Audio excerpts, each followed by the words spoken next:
In 2006, director Joe Wright and star Keira Knightley gave the world a spirited foray into the world of Victorian romance. In 2021, we returned to the United States to try a 12-year bourbon. The film is Pride and Prejudice. The whiskey is Knob Creek 12. And we'll review them both. This is the Film and Whiskey Podcast.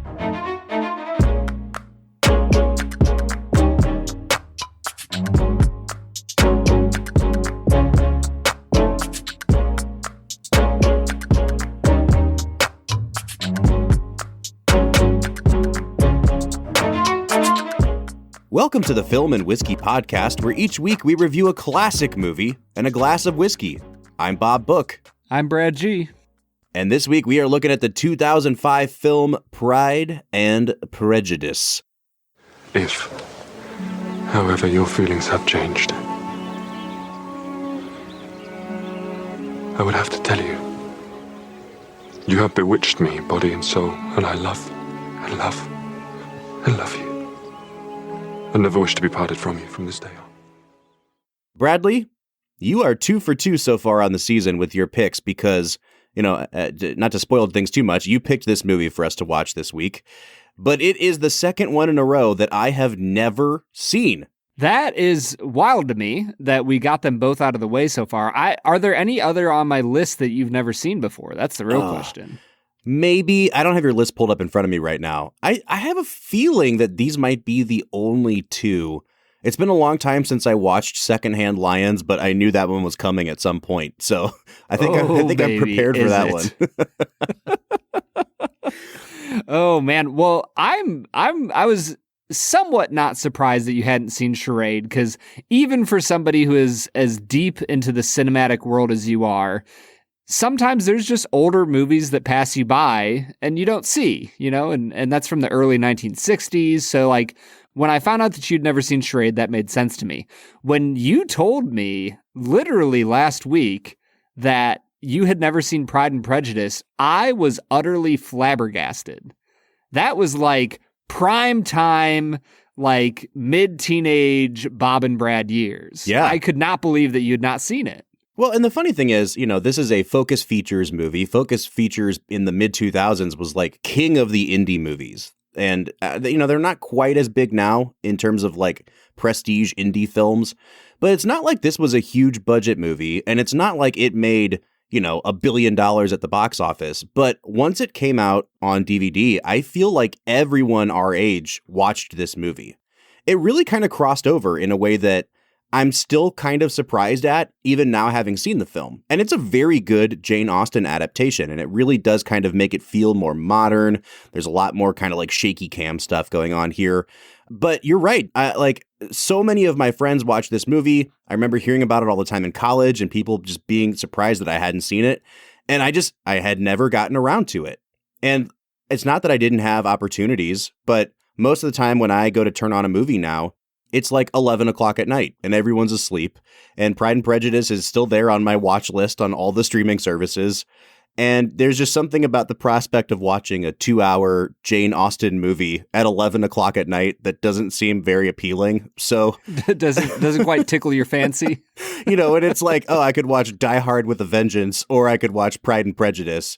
I feel like the former is going to keep me awake longer. So I do have to say thank you for finally providing me the opportunity to see this movie. Yeah, because honestly, Bob, this probably would have been like around 6 to 8 viewings. So, which, I know for you, I don't know if you're hyperbolic, but half the time we'll watch a movie and you're like, well, this is my 37th time seeing the film. And I'm like, holy crap, dude. A, how do you see movies so many times? And B, like for me, once I hit like 6 to 8 times having seen a movie, that's the upper echelon of how many times I'll watch a movie. We're like getting ready to retire the movie at this point. Like you watch it 10 times and then you just hang the jersey up in the rafters and you're done with that movie forever. Yep, that's it, man. So for me though, watching it this time through, Bob, I freaking love Pride and Prejudice, and I'm so excited to get into it with you. Well, before we get there, man, we have to segue into America's favorite segment, which we call Brad Explains. This is where Brad breaks down the plot of the movie that he has just seen often for the first time. That's not the case today. Brad has seen this movie, in his words, 6 to 7 times, and in my words, enough to nearly retire it from ever being seen again. So, Brad, can you spend 60 seconds breaking down the plot of this movie? All right, I'm going to start, and we're going to talk about Elizabeth and Darcy, and then we'll talk about all the other craziness. Elizabeth is in a family of, I think it's 5 girls altogether, and they are somewhat poor, and they live in the country, and she, at a local ball, meets a young single bachelor named Darcy, and Darcy is aloof and thinks he's better than everyone. They initially hate each other, slowly fall in love, but due to life circumstances are forced apart various times, and at the end of the movie they have to overcome their pride and prejudice to realize that they are meant for one another. Aside from that, Elizabeth's little sister runs off and gets hitched with this military dude who somehow is weirdly connected to Darcy from childhood. What else? Oh yeah, Elizabeth almost gets married to her cousin, who is the most awkward human being ever to exist. Then her friend marries him. I'm just going to keep going. No, time. It's time. That was time right there. Okay. Because there is a veritable landslide of stuff that happens in this movie, and yet it never grows not interesting. All right, so I've been kind of struggling with where to go after we did Brad Explains, and I think I want to dive in to something that I sent you as prep work for this episode, Brad, because I was about halfway through the movie. I actually had pressed pause. My wife asked, did you finish it? I said, no, I'm about halfway through. I've gotten through the Pride. I'm waiting for the Prejudice. Waiting for the Prejudice. I am curious what Carrie's thoughts on this movie are. Is she a big fan? She didn't watch it with me. She said that she had seen it like back when she was in college and she really liked it. So, I don't think she certainly doesn't have any ill will towards this movie, but we weren't able to watch it together. So I'll have to report back after we finally get a chance to sit down and watch it together. All right. And I texted you and I said, a lot of this movie reminds me of Greta Gerwig's version of Little Women that just came out a couple years ago.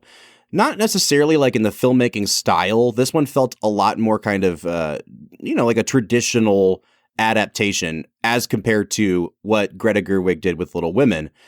But I guess what I noticed as a similarity between the two movies is that they both really captured the spirit, as far as I know, of their respective novels, in that like they allow their female characters to just kind of like walk around giggling with each other, that every scene doesn't have to necessarily be like propelling the plot forward, that you have a sense of like, oh, I'm hanging out with these young women. And it really, I think, kind of captures the feel, the vibe, the essence of, teenage girls. Like I thought they did a really, really good job with that. Once I started the second half of the movie, I realized that I really couldn't compare and contrast this with Little Women as much because, the novel Little Women was written, 50 to 100 years after Pride and Prejudice was written. Obviously, one set in England, one set in the United States. And Little Women feels very much more American than Pride and Prejudice did. But Brad, I guess I'm wondering, like, have you seen any other Jane Austen adaptations? Have you seen Little Women? Like, where would this movie kind of fall for you in terms of like literary adaptations that are female driven? Well, I think that I've seen the was it called like Finding Jane or something that was more about the life of Jane Austen. Oh, sure. Who was in that? Was that Anne Hathaway? I think it was Anne Hathaway. Okay. So I'd seen that, but other than that, I don't think I've seen any other Jane Austen adaptations. I had seen The Duchess, which was a British Victorian era, seemingly a romance movie. Wasn't a romance movie by the end of it. Also Keira Knightley, right? Movie. Also Keira Knightley. That's right. Okay. So I've seen a few. I've watched Downton Abbey. I'm well versed in the Victorian British era film universe, if you will. But one thing that this movie I think does that Little Women also did is and you touched on it in Brad Explains a little bit. They're not necessarily poor. Like, the dad is very much an educated person. I have no idea what he does for a living, but they have a farm. So maybe he's just a farmer. I have no idea. But, you know, they're not in the like destitute kind of state. They have servants, but they're also not in the upper class. And I feel like Jane Austen stories, Charles Dickens stories, in this era of British literature, you really start to get a sense of, I guess we would call it the middle class in some ways. And this very much feels like the story of a girl growing up middle class and trying to, you know, marry above her state, but also being very true to like what life was like living in that time period and in that sort of like social strata. Yeah, I mean, it seems like they divvied up their wealth among Britain by how much land you owned, right? That when you owned a massive tract of land, you had farmers that leased from you. It felt somewhat medieval, right? And they would pay you and you get certain income from that. Well, it seems like, you know, Elizabeth, the main character in our story, yeah, she grows up. It like if they are technically nobility, it is the very bottom of the barrel of nobility, right? Right. And so I think that sets them up to be just a fascinating family that is interesting to follow for 2+ hours. And I think what I love most about this movie is that it is a romantic movie about, you know, Elizabeth and Darcy.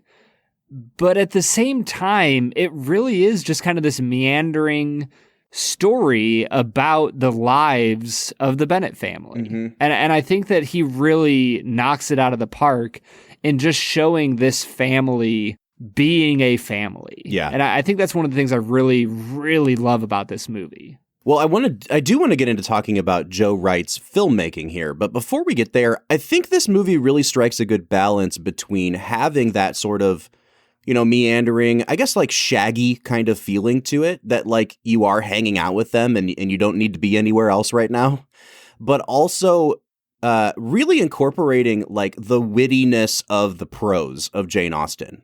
Authors of this time, I think of Jane Austen, I think of like, you know, Oscar Wilde, who are really known for their wit, who are known for the kind of back and forth, not just banter, but like the sort of like pitter patter of the dialogue and how witty it is. I thought they did a really great job of incorporating that here, like to the extent that I stopped being able to compare this to Little Women and I started thinking about like, oh, this reminds me of the way that characters talk to each other in like the screwball comedies of the 30s and 40s. Watching Cary Grant and Katharine Hepburn in Bringing Up Baby, like the dialogue is so back and forth and so sharp and so pointed, and it kind of comes at you a mile a minute sometimes, that it really did remind me of some of those kind of classic Hollywood comedies that way. Yeah, if there's anything about this movie that like truly stands out, I really do think it's the script. I think that the performances are spectacular. There's one or two that are a little bit rough, but the script is just so sharp and so witty and so on point that you are just transported into this world where everybody is intelligent. Everybody has an ability to be biting or sarcastic or witty or sharp. And I just was blown away so many times by the various one-liners that are given, by the way that they are able to argue with quiet tones. Like they don't have to raise their voices. They don't have to yell at each other. They literally just let their words do all the talking, if you will. Mm-hmm. And I think that is a beautiful representation of what Jane Austen stands for. Like her writing, I don't know if you've ever read Pride and Prejudice or her other books, but the way she wrote was just so daggone sharp and just so witty. And it's just such impressive literary works that I think that more than anything is what they got right. They got the spirit of Jane Austen just perfectly with this script. Well, and again, I think that Joe Wright's kind of like visual sensibilities really kind of help balance things as well. So Joe Wright is known for being a really visually inventive filmmaker, and I think the knock on him is that sometimes the shots that he puts together, composes, really draw attention to themselves. And I only thought that there were a few in this movie that were kind of like, look at me, look at the tricks that I can pull out of my sleeve. For the most part, I thought the visuals really complemented the story. But even the ones that did call attention to themselves were so cool and so clever that I didn't mind so much. And you really get it right off the bat. Like, I feel like there's like a fade up, and then you cut to a shot of Elizabeth walking around, outside where all the laundry is hanging, reading a book. And the camera really, it follows her for 2 uninterrupted minutes, all the way like up the lawn, into the house, through all the rooms of the house, and then it switches perspectives. When someone else talks, the camera starts to follow that person. You get a really great sense of the layout of the house. So it's establishing geography. It's also establishing the dynamics between characters, like who's the camera following versus who's it not following. What are the relationships, who bickers with who.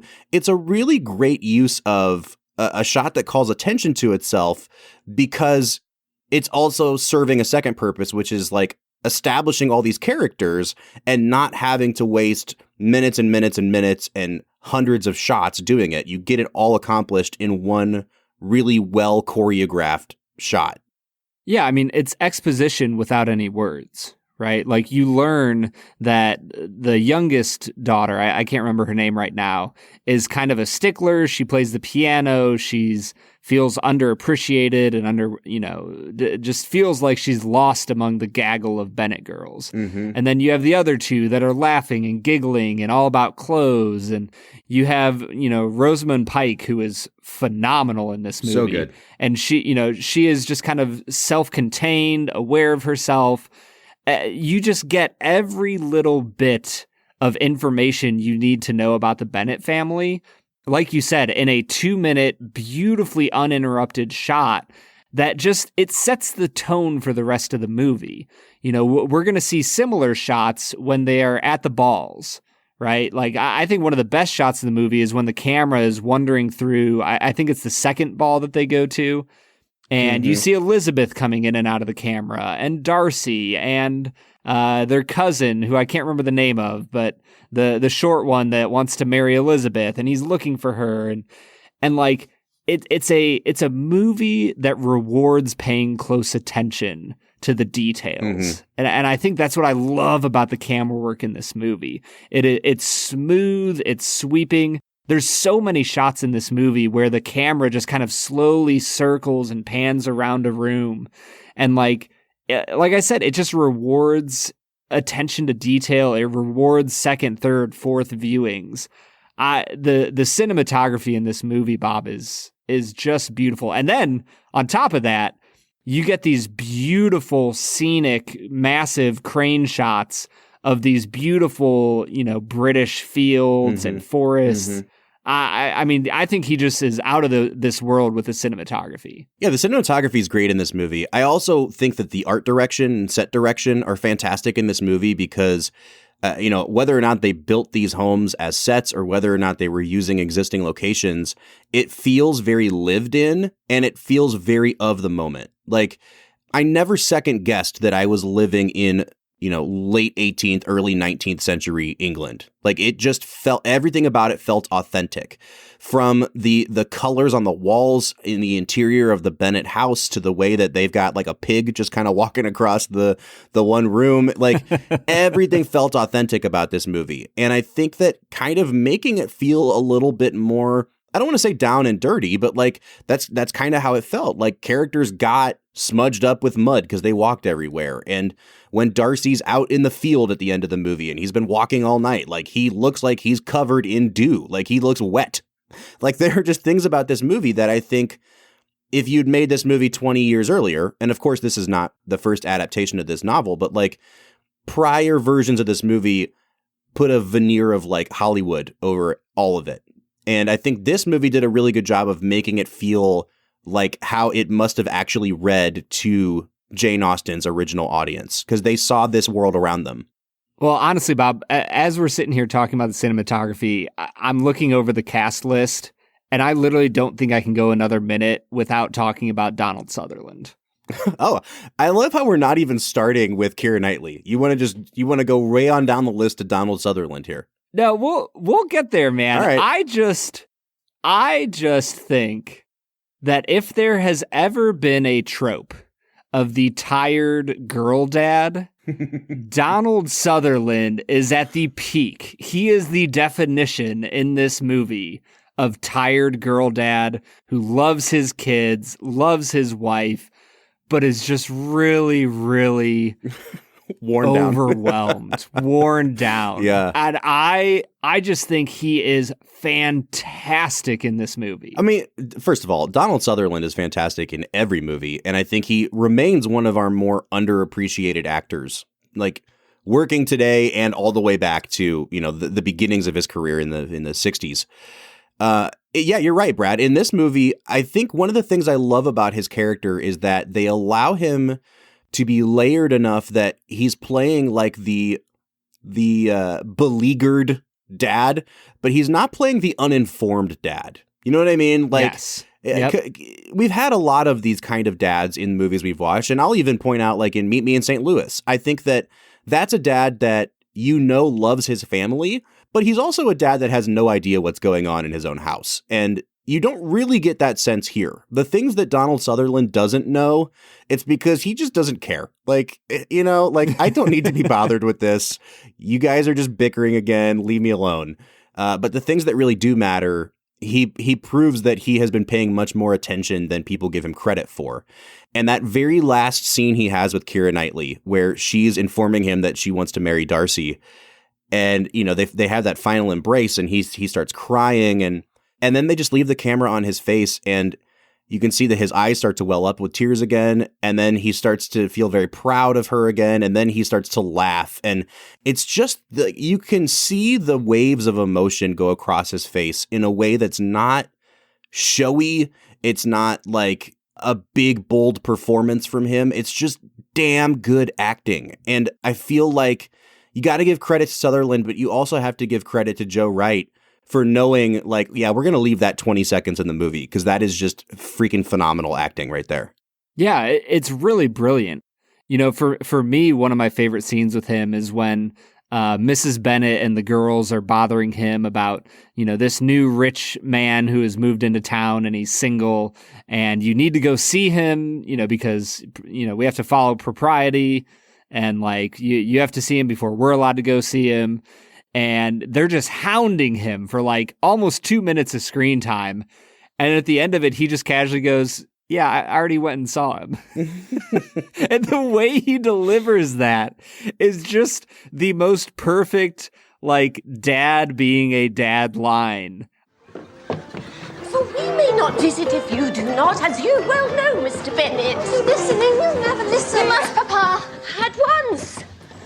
There's no need. I already have.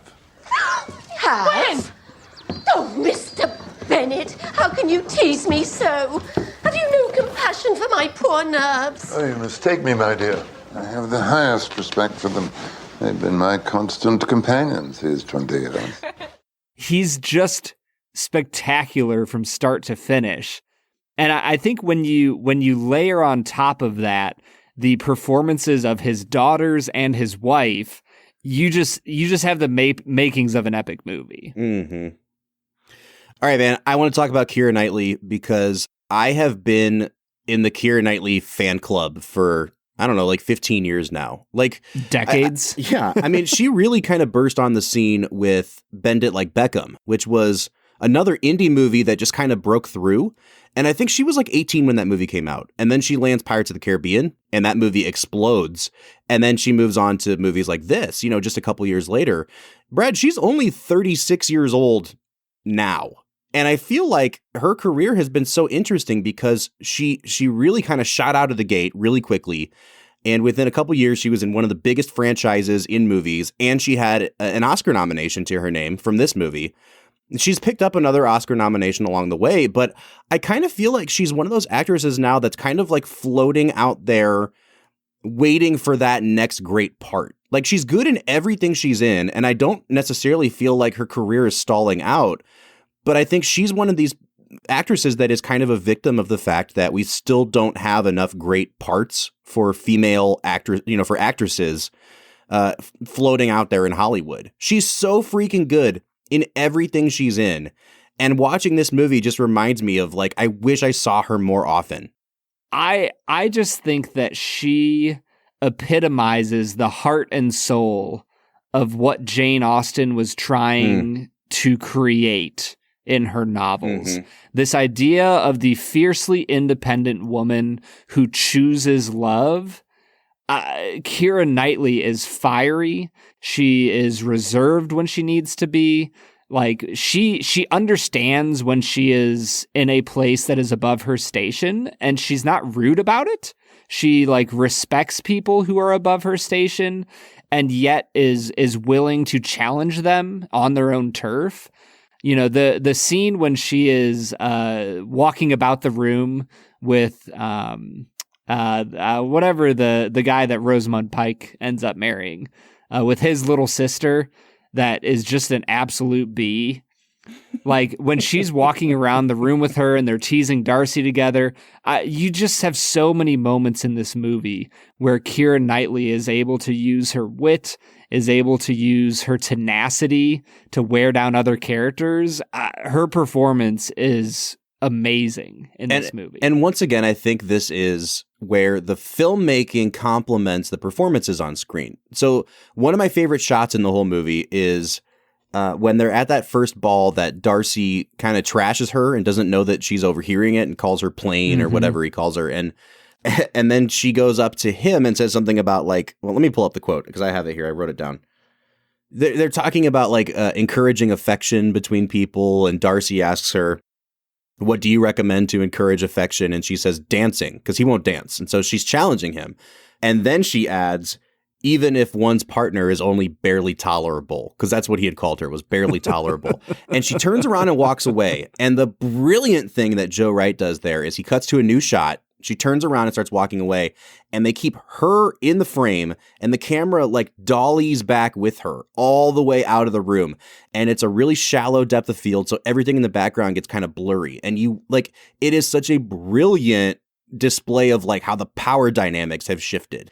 She's going to say what she's going to say, and she doesn't care about her surroundings. She doesn't care about anything that's going on around her. And you see that visually represented, but you also see that like she has won this exchange. And, again, does that shot kind of call attention to itself? Maybe a little bit, but it works for what it's trying to do. And on top of that, you have Darcy, his friend, his sister, and whoever else they were talking with in the background looking almost aghast at her as she just confidently walks away. And they just contrast the confidence and that she has with the rest of the group.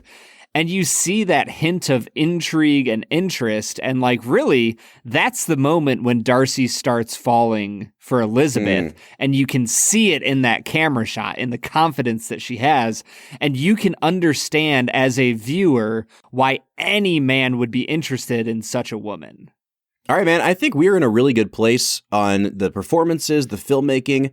I'd like to kind of get into some nitpicks that I had with the movie after the break. But before we do that, let's press pause here. Let's try this Knob Creek 12-year. What do you say? Let's get to it.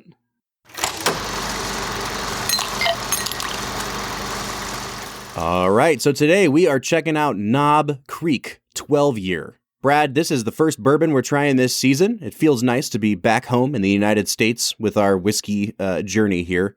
Knob Creek is a product that's made by the Jim Beam Corporation. It's one of their, I don't remember what exactly they call it, like the Distillers Collection or something. There's 4 brands that they make: Knob Creek, Baker's, Booker's, and Basil Hayden's, that are considered like their upper shelf products. And they're not all super expensive. Like Knob Creek is very affordable, but it's one of those brands.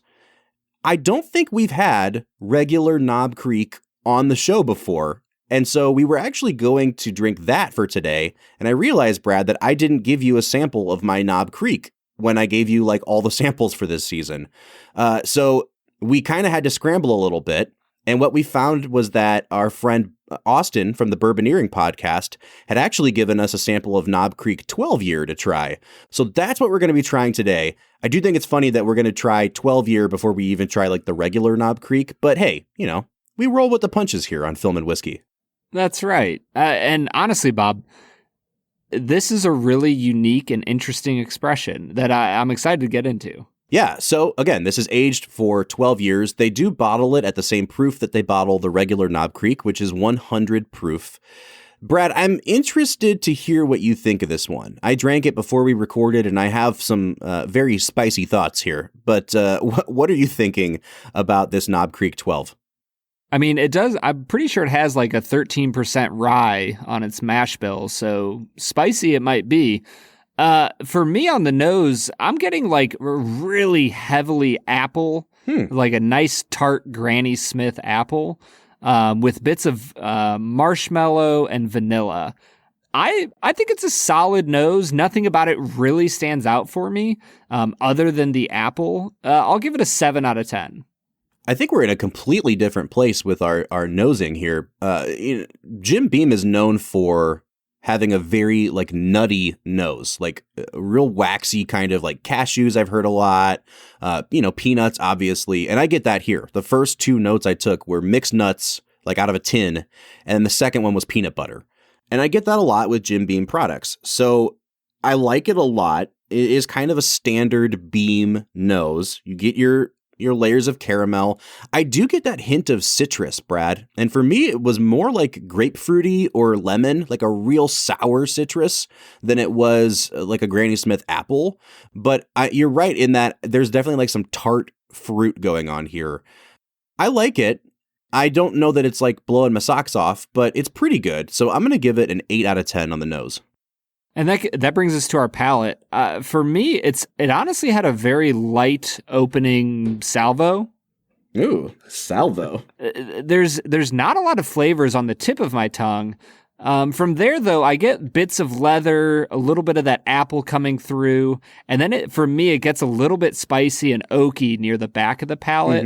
Mm-hmm. It's a pretty unique and engaging flavor, but nothing that, once again, like blows me away. I'll give it a 7.5 on the taste. I do wonder what this would taste like at barrel proof. And now that I think back to it, we have had a Knob Creek barrel pick on the show. It was from our friends at Justin's House of Bourbon way back in like season 1 or 2. And that was, I think, a Knob Creek 15-year pick.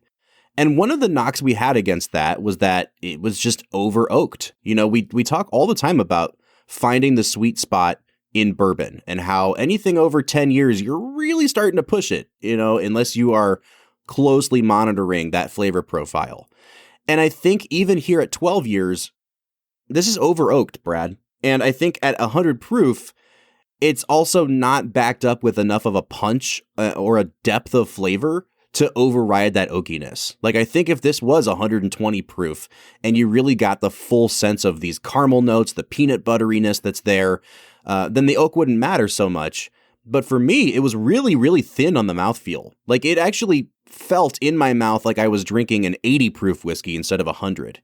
It had the spice of 100 proof, but it wasn't viscous enough. It didn't have that kind of oiliness that you like with a higher proof whiskey.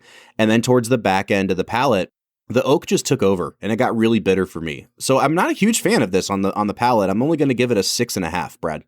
Yeah, honestly, Bob, I'm with you on the viscosity. It is an incredibly thin whiskey that I didn't expect from 100 proof. And as I got into the finish here, it becomes heavily oaked. There's a little bit of like tobacco and pepper kind of going on there in the finish. Little bit of rye spice coming through, but the oak really hits hard. For me, though, it never turned bitter. I didn't get the traditional kind of bitterness that sometimes a heavily oaked bourbon will give you.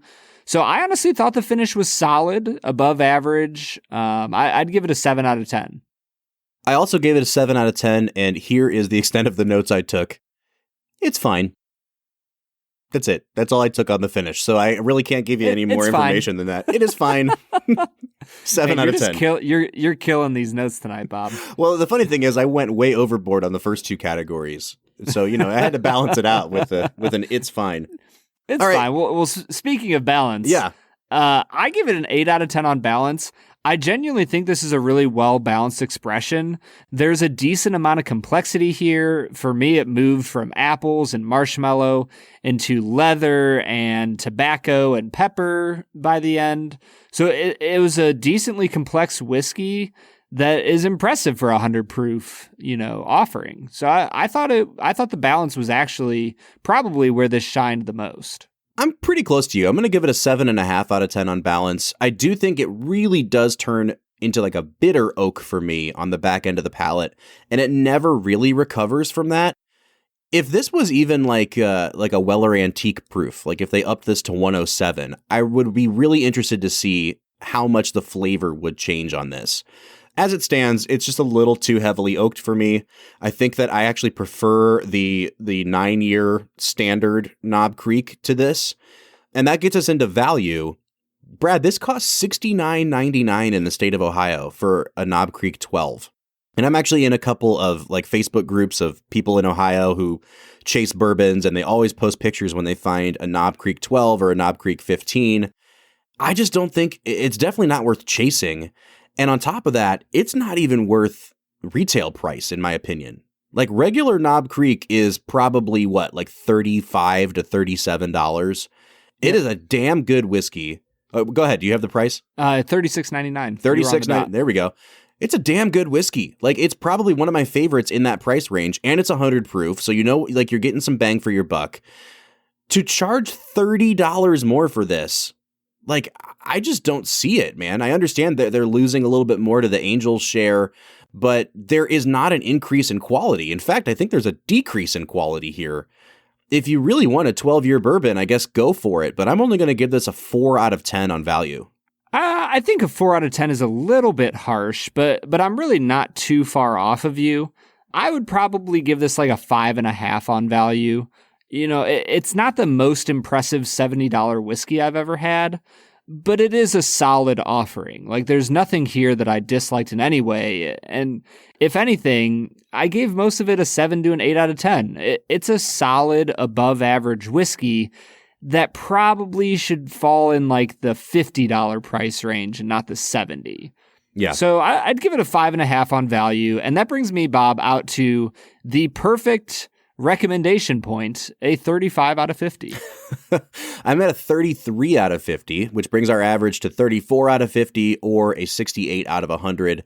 I'm not going to recommend, if you want to try it, sure, go ahead, get a pour at a bar. I definitely don't think that it's worth buying a bottle of this. I'm very grateful for the sample that we received, but it's kind of funny too, because I had looked back through our prior scores a couple months ago, and that Knob Creek 15 really stood out to me. I was really surprised, like, wow, this is lower than I expected us to score this. But I feel much better about it now, knowing that, like, if at 12 years, I already think that this product is over oaked, then I'm sure 15 is the same. So my recommendation, don't go chasing this bottle. Just get a bottle of the 9-year Knob Creek instead. Save yourself $30, and I think it's a better product. Yeah, I would probably lean with you, Bob, although I think I will give it a recommend label overall. It's a solid offering that genuinely is an enjoyable pour, but in the end, I would just say stay open to the fact that you're probably overspending a little bit on it. But overall, it's an enjoyable experience. All right, man. Those are our thoughts on Knob Creek 12-year. Once again, thanks to Austin Dupree from the Bourboneering podcast. Brad, let's get back into talking about Pride and Prejudice.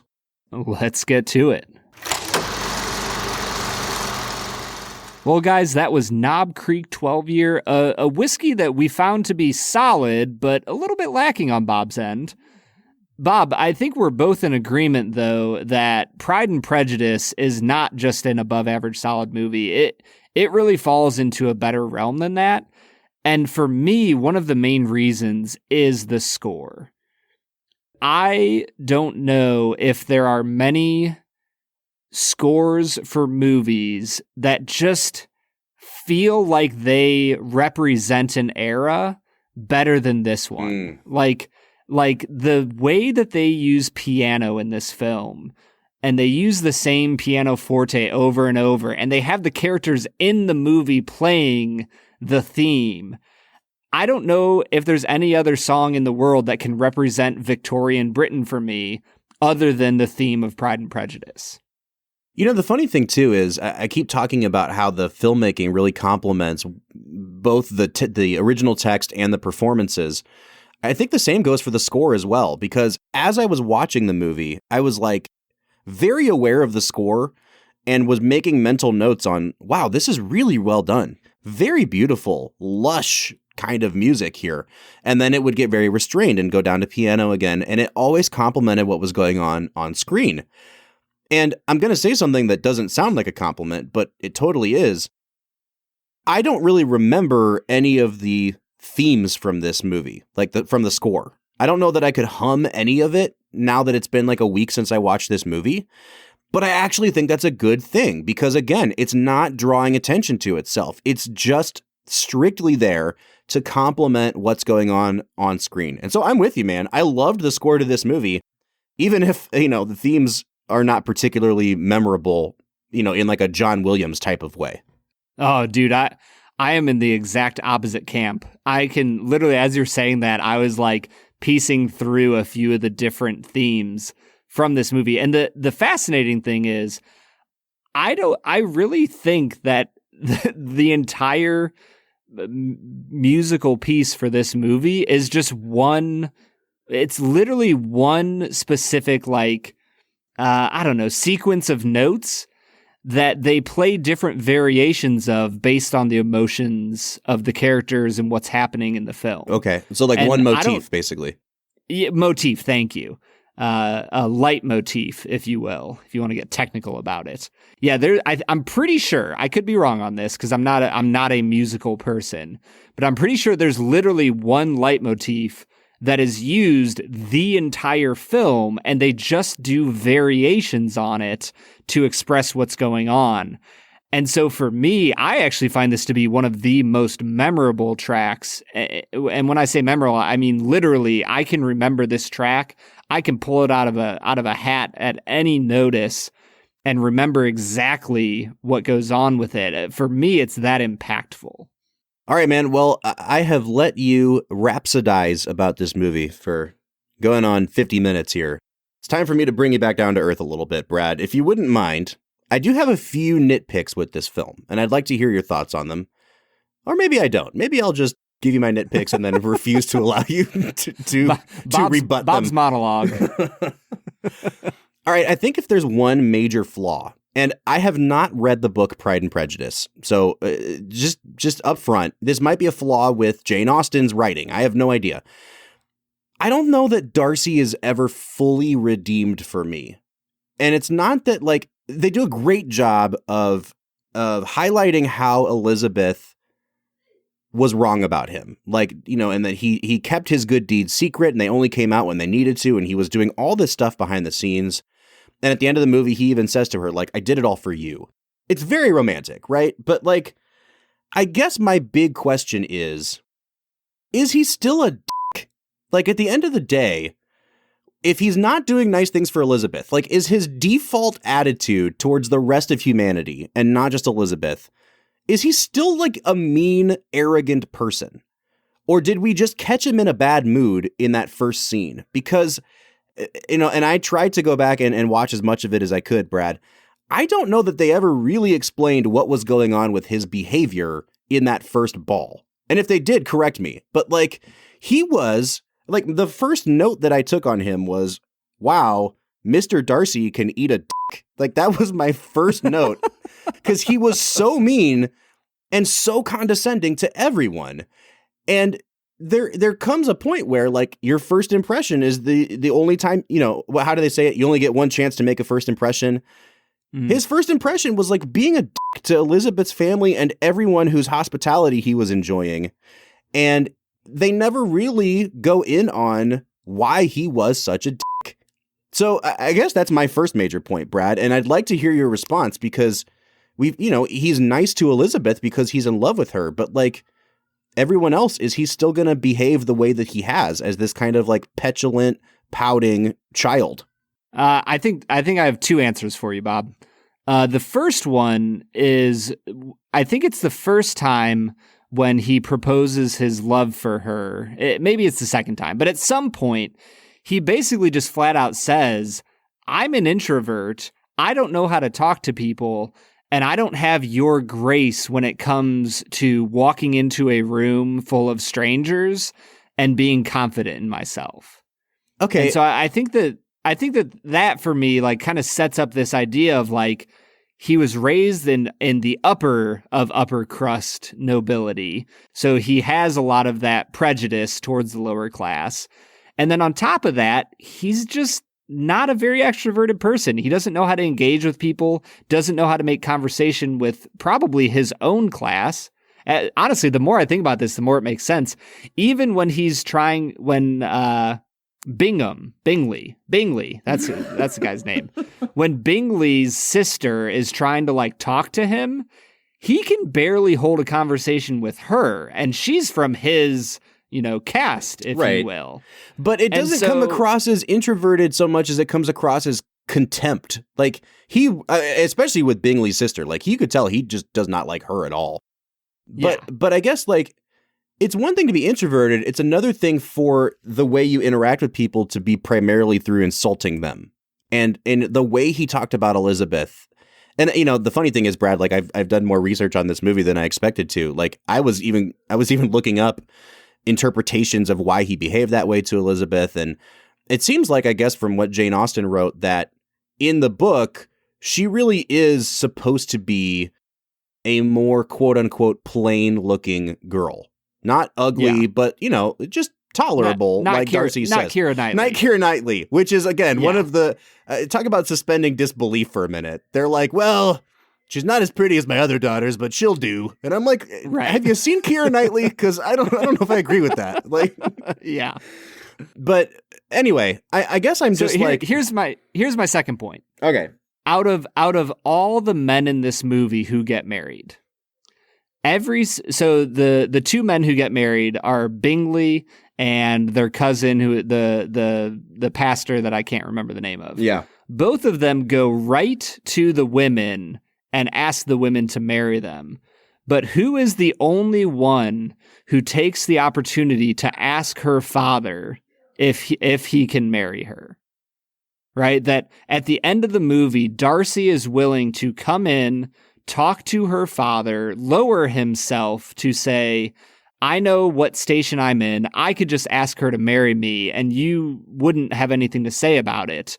But I'm going to humble myself, put myself below you to ask for your permission to marry Elizabeth. And so for me, I don't know if he would have done something like that at the start of the movie, but it seems like character growth to me that he's willing to ask a man of lower position for his daughter's hand in marriage.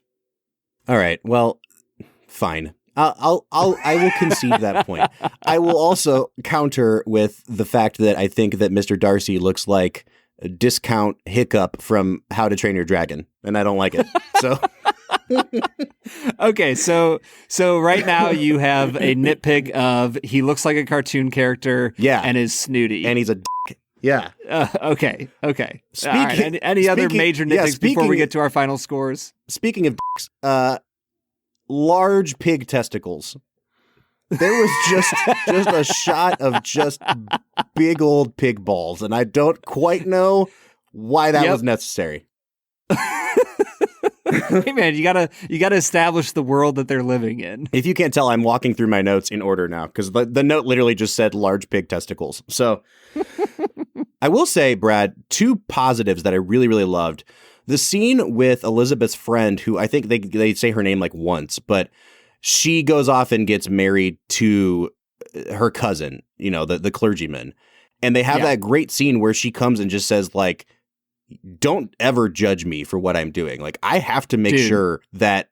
And I thought that was such a great reminder that it kind of brought you out of this kind of like romanticized, like, oh, these are all my suitors. And the girls are kind of picking and choosing who they can get with. And then you have this other person who's like, no, this is a life and death situation for me. This is what it's really like in England. This is the system that we live under. I really loved the addition of that scene. Yeah. First off, her name is Charlotte. Okay. Thanks for caring about the movie, Bob. You have forgotten every other character's name. Hey, man, I'm a big fan of Charlotte. Okay. I genuinely think that she is one of the best like tertiary performances in the movie. I mean, she is stunning in her ability to connect with Elizabeth as like a confidant outside of the family. And yet at the same time, she just brings a lot of grounding and reality in that scene that you just spoke of.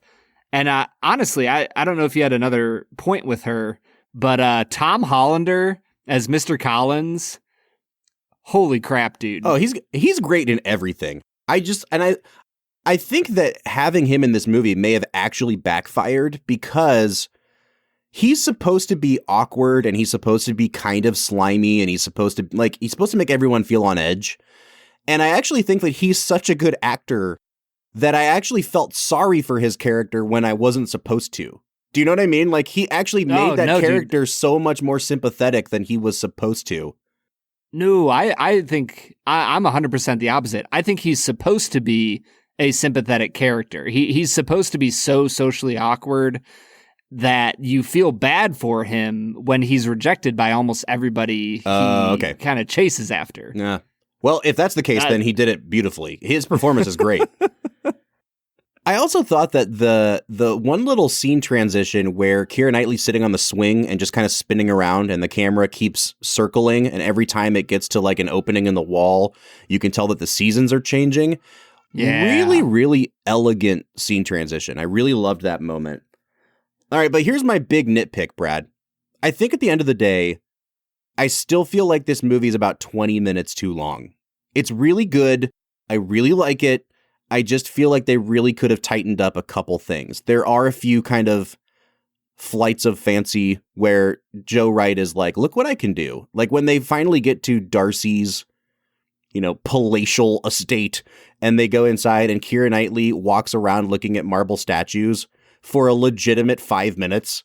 4 shots could have established this. Okay. I don't need to see the bare butts of every marble statue that you own, Mr. Darcy. Like it goes on a little too long. And so like, if there is a major nitpick aside from the character of Darcy for me, it's that I think they probably could have tightened this up a little bit. Yeah, see, I'm not quite with you on that. There are a few scenes that are shaggy, that establish some world stuff that you could have tightened up a little bit. And I'm with you. I think that the statue scene, especially because it's at the end of the movie, like you've been going on for 2 hours, you could probably, cut it a little closer at this point. Mm-hmm. However, I'm just going to go into my final score, Bob. I think that this is a 10 out of 10. Wow. I think that this might be my favorite romance of all time. I'm really happy for you. And I don't want you to get offended. This was a movie that I liked a lot, and I thought technically really well done. I thought the acting was brilliant. Like, there are very few knocks against this movie, but at the end of the day, when you have a 2+ hour movie, and I think that it's 20 minutes too long, I do think that does detract a little bit from the final score. So for me, I'm going to give it an 8.5 out of 10. I think that this could have been closer to a 10 out of 10 if they had included maybe 1 or 2 more lines of dialogue for Darcy that make him seem a little bit more redeemable to me. I think I would have enjoyed it just slightly more. But as it stands, really great movie. I'm super glad that you finally gave me the opportunity to see it, man. Yeah, honestly, coming into this, I genuinely thought I was going to give it like an 8.5 or 9 out of 10.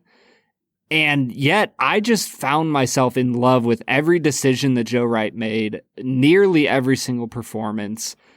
Honestly, I'm with you that the only thing I really wish they did more of was give Mr. Darcy a few more lines. I really think that they could have spent a little more time with him as a character.